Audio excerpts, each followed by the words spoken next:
Hello, everyone. Thank you for joining us.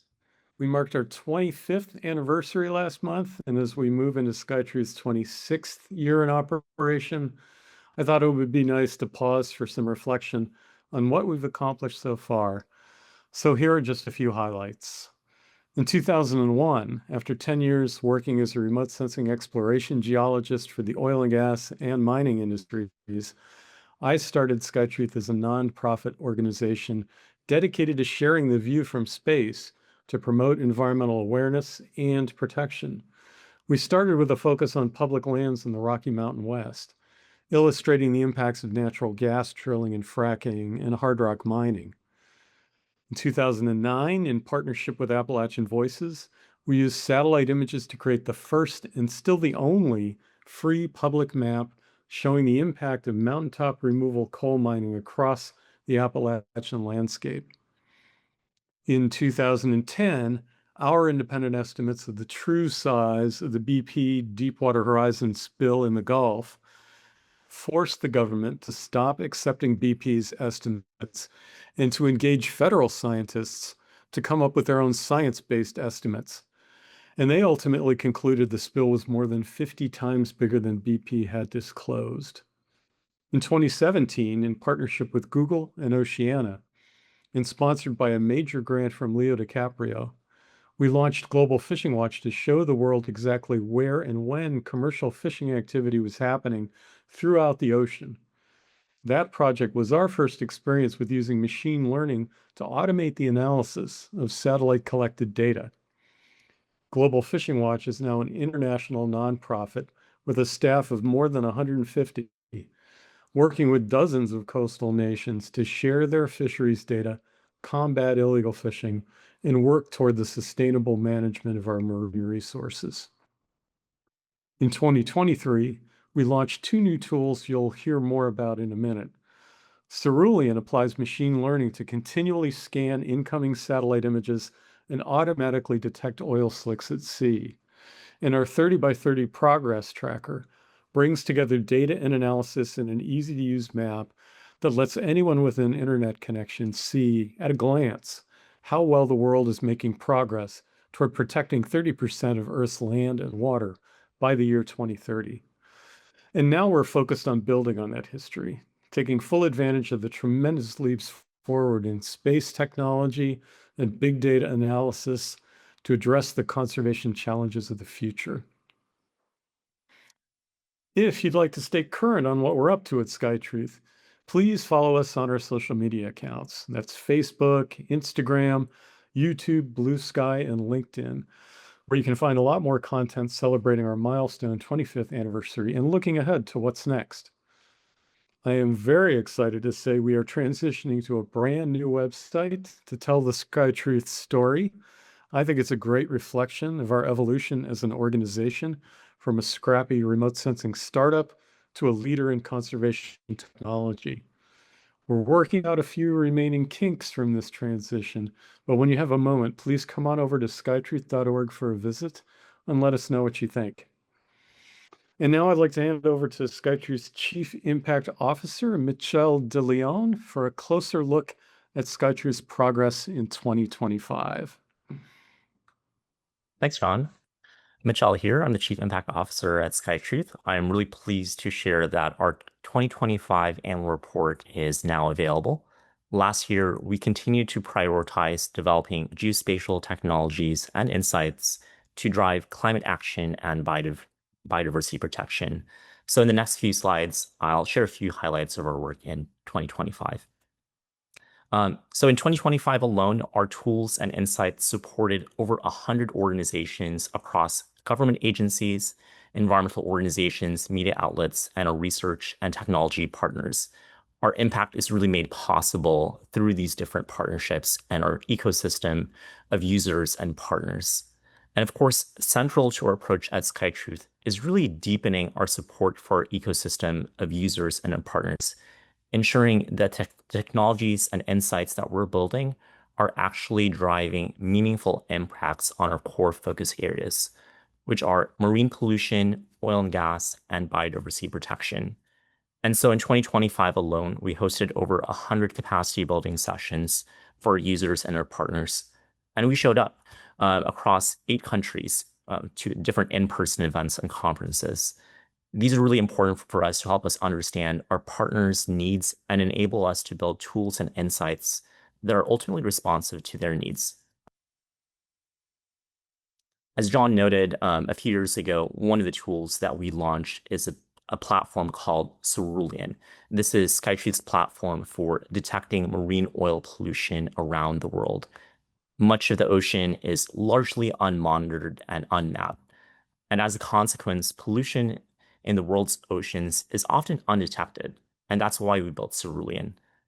So Cerulean really has been a game changer for driving transparency and accountability on the problem of chronic oil pollution, primarily from vessels and offshore oil and gas infrastructure. We've outlined here a few highlights from 2025, which include a Politico investigation that used Cerulean.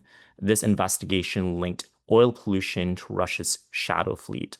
We also conducted an analysis of the impacts of the global offshore oil and gas industry that combined oil slicks detected by Cerulean with vessel traffic and flaring activity to identify the world's most polluting offshore oil infrastructure. And we teamed up with environmental groups like Greenpeace to dig into pollution in specific regions and countries. For example, in the Black Sea, we found over 170 oil slicks likely due to illegal dumping of oily bilge waste and oil spills from offshore drilling operations. Another tool that we built is the 30 by 30 progress tracker to track and support action of the landmark commitment to protect 30% of the world's lands, freshwaters, and oceans by 2030. Through our partners like the Together for the Ocean Coalition and the Med Sea Alliance, we've seen growing adoption of the tool since it was first launched. Today, we're at 10% for marine conservation and 18.4% for terrestrial conservation. We built this tool so that anyone with an internet connection can participate in this important target. And we're happy to share that we've really been able to drive user growth and partnerships over the past year.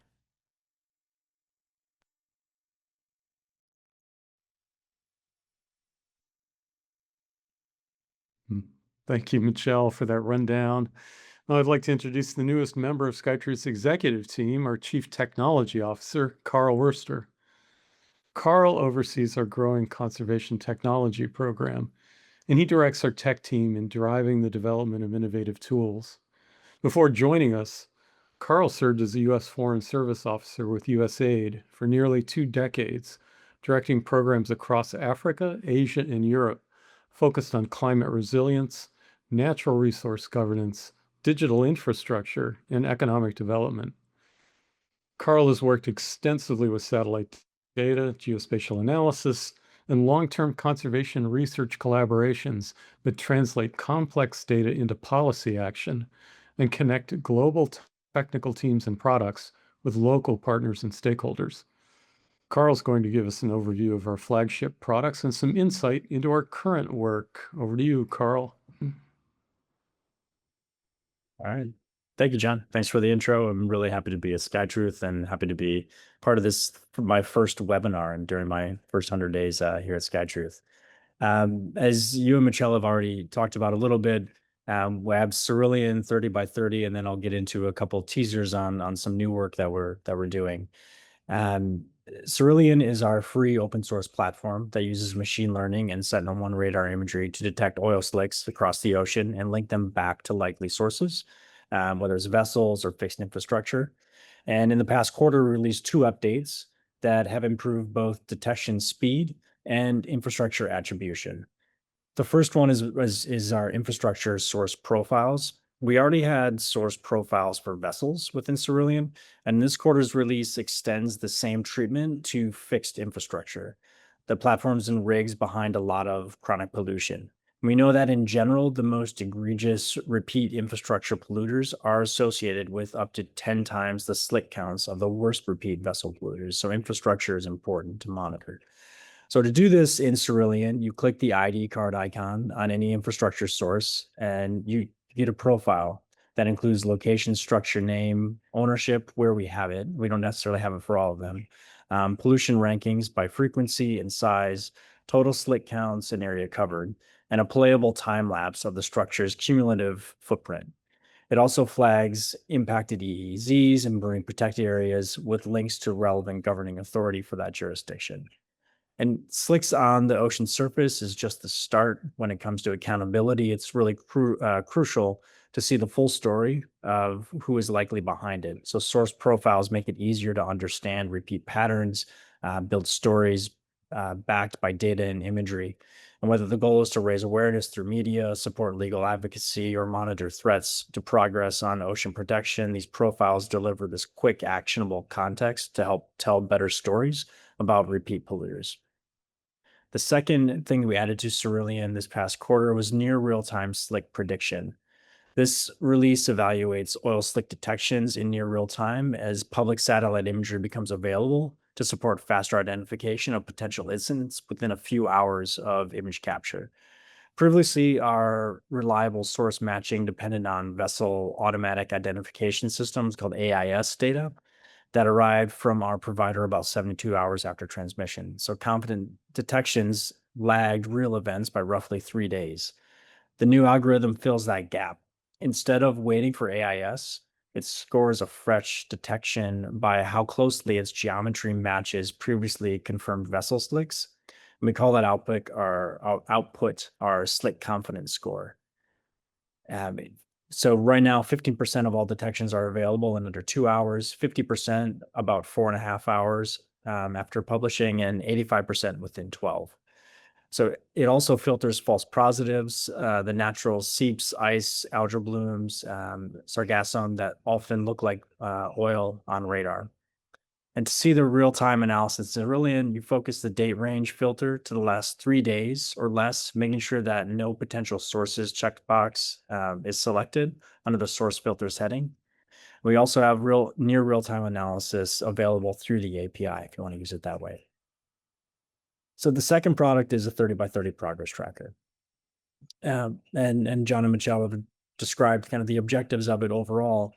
And it really lets our users follow global, regional, and national progress towards the global commitment to protect 30% of the planet's lands, freshwaters, and oceans by 2030. We have 3 updates this quarter, and I'll tell you about 2 of them, and I'll hand it over to Michelle to talk about the other. So the first one that I'll highlight is custom layers and uploads that was released in mid-May. This lives in the conservation builder part of the 30 by 30 tracker. This is where users design their own conservation scenarios.